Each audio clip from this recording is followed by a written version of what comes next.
చక్రవర్తి గారి శైలి చక్రవర్తి గారిదే, ఆయన బాణీలు ఆయనవే. ఎవరివో పాటల వరసలు తన వరసల సరసన కూర్చోడానికి ఇష్టపడరు. అందుకే వేటగాడు లాంటి మాస్ చిత్రాల పాటల్లో కూడా చక్రవర్తి గారి ముద్ర కనిపిస్తుంది, మాధుర్యం వినిపిస్తుంది. బాలు గారు, సుశీల గారు పాడినటువంటి ఈ వేటూరి గారి పాట అందుకు సాక్ష్యం. ఇప్పుడు ఆ పాటతోనే మన ముందుకు వస్తున్నారు బాలు గారు అండ్ సునీత గారు.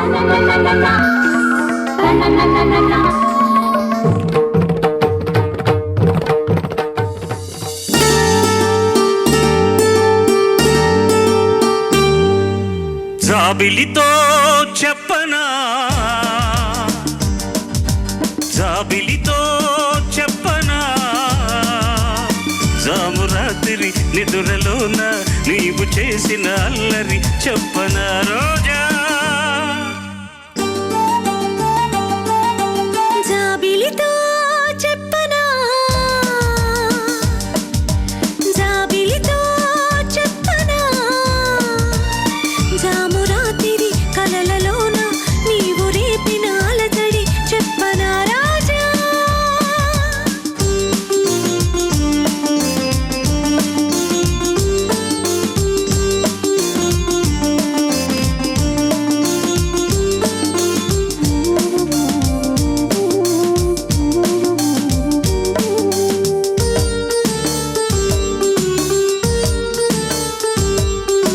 తుమ్మెదలంటని తేనెలకై తుంటది పెదవికి దాహాలు, చుక్కలు చూడని చీకటిలో దిక్కులు కలవని విరహాలు, చూపులలో చలి చురచురలు,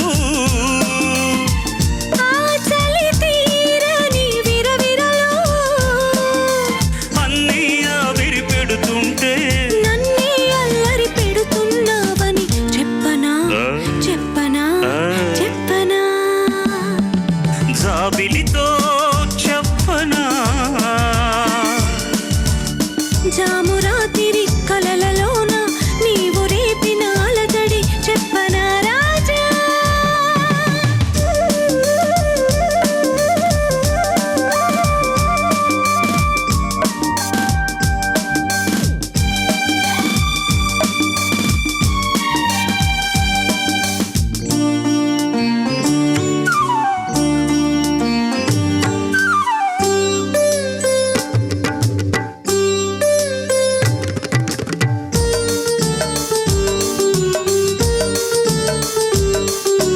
గొంతులు దాటిన గుండెలలో కోయిల పాడని గీతాలు, సూర్యుడు చూడని గంగలలో అలలై పొంగిన అందాలు, కోగిట కాముని పున్నములు,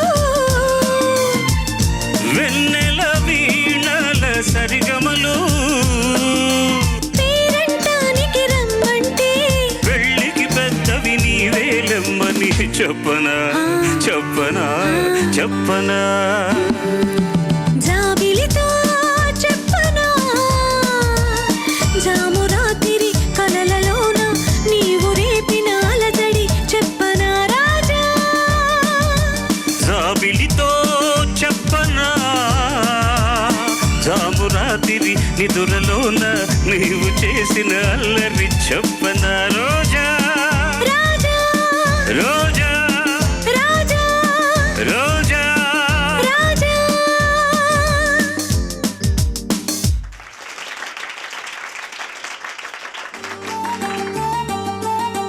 జాబిలితో చెప్పనా,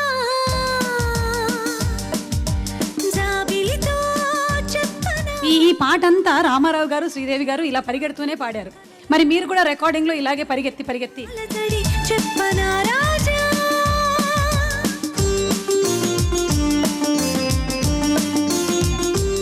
మీరు అడిగింది కరెక్టే. అలా దీనికి ఒక కథ చెప్పాలి మీకు. నేను అమ్మో అయితే నేను నిలబడాలి. లేదు చాలా, అది అంత కథ చెప్పాలి, భయపడకండి. నాకు డబ్బులు ఇస్తున్నది అందుకు పాడడానికి అనుకున్నారా, అధిక ప్రశ్న చేయడానికి. రికార్డింగ్కి వచ్చిన తర్వాత కొంతమంది డైరెక్టర్లు వచ్చి ఏదైనా వర్షం పాట ఉంటుంది అనుకోండి, అంతా పాడాక రిహార్సల్స్ అయ్యాక టేక్ సార్ ఇది వర్షం పాట అంటారు. అంటే మేమేంటి చేయాలి, అసలు వర్షంలో మేము ఎందుకు పాట పాడాలండి అని అడుగుతాను నేను ముందు. వర్షం వస్తుంటే గొడుగేసుకొని ఎక్కడికైనా పంచలోకి వెళ్ళక వర్షంలో పాట ఎందుకు, పోనీ వర్షంలో పాడుతున్నాం అనుకోండి, ఏదైనా కాళ్ళు గెళ్ళి తగిలితే బురద నాయసి రావడానికి సౌండ్ ఇస్తే సరిపోతుంది తప్ప, లేకపోతే బాత్రూమ్ షవర్లో పాట అండి అంటారు. ఏం చేయాలి అప్పుడు? ఎలా పాడాలి అది ఒక షవర్ తెప్పించండి సార్, పైన నా మీద సుశీల్ గారి మీద వేయండి అని పాడతామని. సో పాట ఈజ్ ఎ పాట. ఇప్పుడు రామారావు గారు మాత్రం అన్ని చోట్ల అలా అప్పటి నుంచి పరిగెత్తుంటుంటే ఆయన తెలుగుదేశం దాటి టర్కీ దాటి ఎక్కడెక్కడో వెళ్ళిపోయి ఉండేవారు అనమాట.